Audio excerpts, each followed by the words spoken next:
Bueno, en este día quiero expresar un cordial saludo al magíster ingeniero José Jiménez. Bueno, mi nombre es Moisés Aldaz, estudiante de la maestría tecnológica en el Instituto Tecnológico Superior Rumiñahui. Quiero expresar un cordial saludo al magíster. Bueno, el motivo de este pequeño video es grabar acerca de el canon bíblico, pues y está en este día, en esta tarde prácticamente estaremos hablando varios aspectos. Uno de ellos será el aspecto ontológico del canon bíblico y también otro aspecto será el aspecto funcional y el aspecto formal. Bueno, vamos a iniciar desde algo, lo poquito que hemos podido aprender y asimilar en estas clases ya. Desde el siglo I, los textos que eventualmente formarían parte del Nuevo Testamento comenzaron a leerse en reuniones litúrgicas con las escrituras del Antiguo Testamento en el siglo I por la iglesia primitiva. Esto fue muy importante, pues ya se leían los evangelios a los finales del siglo I. Los cuatro evangelios circulaban ya en las iglesias, por ejemplo, Justino de Mártir, 150 después de Cristo, menciona que las memorias de los apóstoles se leían en los servicios dominicales. Las cartas paulinas no podemos dejar a un lado, también eran copiadas, compartidas, leídas en diversas comunidades, en las sinagogas. Eso lo dice Segunda de Pedro 3, 15 y 16. Se refiere a las cartas de Pablo como escrituras, señal de creciente autoridad. Las citas también por los padres de la iglesia, entre ellos está Clemente de Roma, Ignacio de Antioquía y Ireneo de León. Pero hablemos de Clemente de Roma.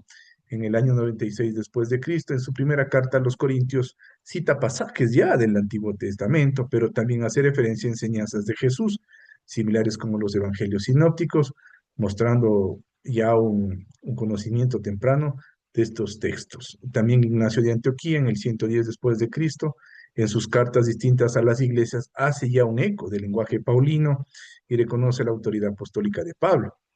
Ireneo de León, 180 después de Cristo, también habla de la autoridad de los cuatro evangelios canónicos y cita abundantemente las epístolas paulinas, señalando que estos textos eran reconocidos en muchas iglesias como normativos. Ya, estos textos ya circulaban en las cartas paulinas, que en el siglo II las cartas de Pablo se recopilaban en colecciones, eh, por ejemplo, Marción, 140 después de Cristo, ya presenta una versión que incluía una versión abreviada del Evangelio de Lucas, las 10 cartas paulinas, ya lo que provocó una reacción que aceleró la formación del canon ortodoxo, ahí sale ese canon ortodoxo.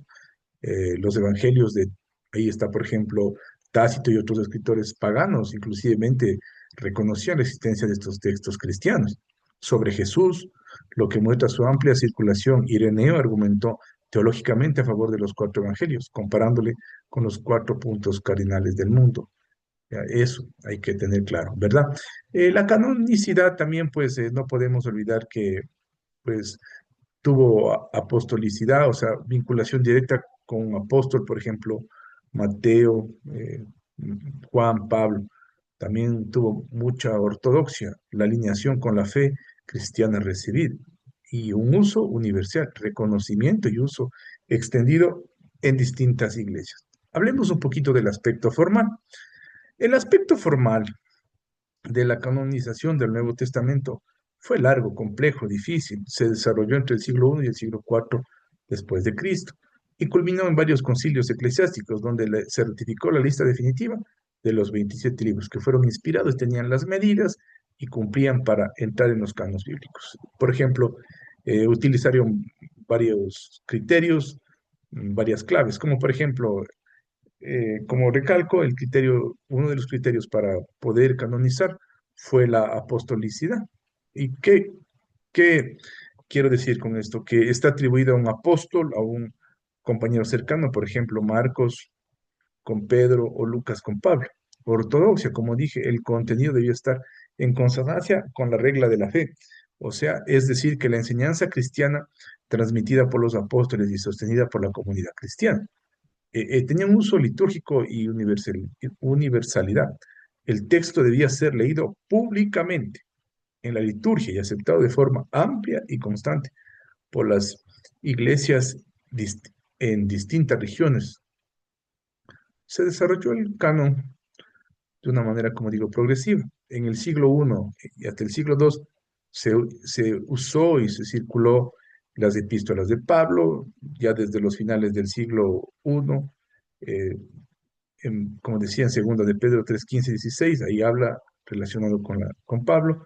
Los evangelios de Mateo, Marcos, Lucas y Juan comenzaron a circular conjuntamente a mediados del siglo II, ya conocido como los evangelios sinópticos. Los escritos como el Didache, el Pastor de Hermas, y la primera de Clemente también eran leídos, aunque más tarde fueron excluidos por no tener la medida, por no cumplir con el canon. Bueno, también en el siglo II hasta el siglo III, las primeras listas y controversias, por ejemplo, Marción, 140 después de Cristo, presentó una lista de textos aceptables, una versión mutilada de Lucas y 10 cartas de Pablo. Eso impulsó a la iglesia a definir sus propios límites canónicos. ¿Qué más? Los padres como Ireneo de León, Clemente de Alejandría y Orígenes comenzaron a distinguir entre los libros reconocidos universalmente y otros de dudosa autenticidad. Los concilios fueron clave para ratificar los libros del canon bíblico. Por ejemplo, el concilio de la Odisea en el 363 después de Cristo, la lista de los libros del Antiguo y Nuevo Testamento, excluyendo Apocalipsis. Y así fue ya una tendencia hacia los 27 libros actuales. No nos olvidemos del concilio de Hipona en 393 después de Cristo. Se hizo la primera declaración formal del canon completo de los 27 libros.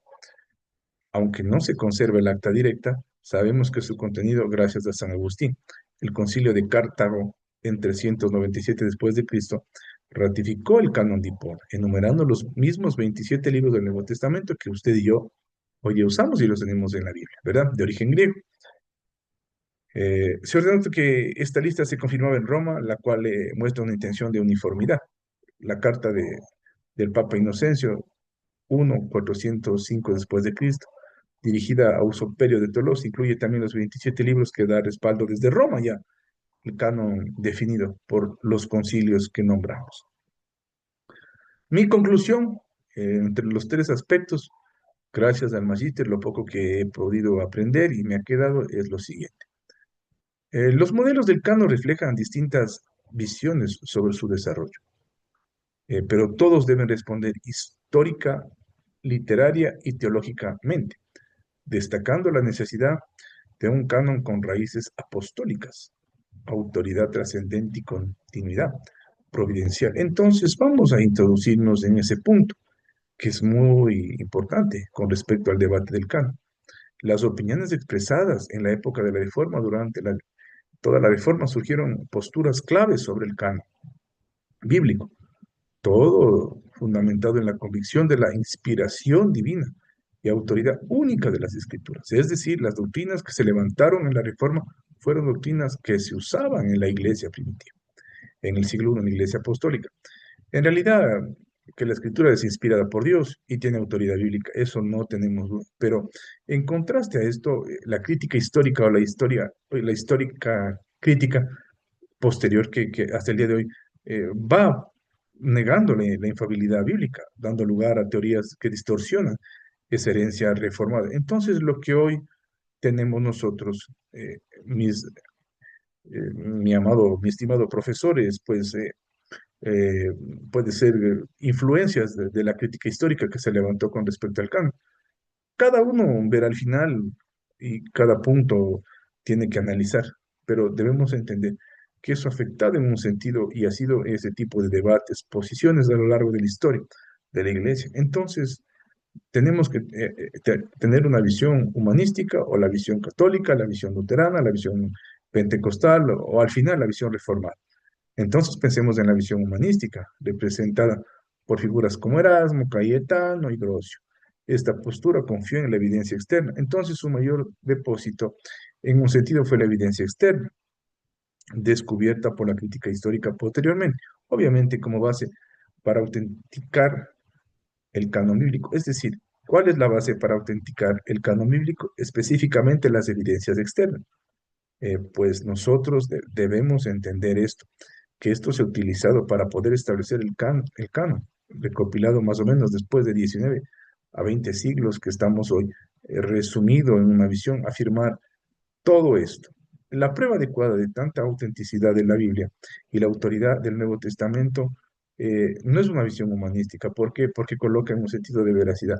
Los libros del canon bíblico son inspirados por el poder del Espíritu Santo. Entonces, estos libros tienen categóricamente el respaldo, no solamente evidencias externas, sino internas. Y estamos seguros que esta es la palabra profética más segura. Gracias, mi estimado Magíster. Muchas gracias por todo. Le agradezco por impartir sus conocimientos y también como estudiante espero pues haber dado mi parte, mi opinión y muchas gracias por todo. Bendiciones en el nombre de Jesús.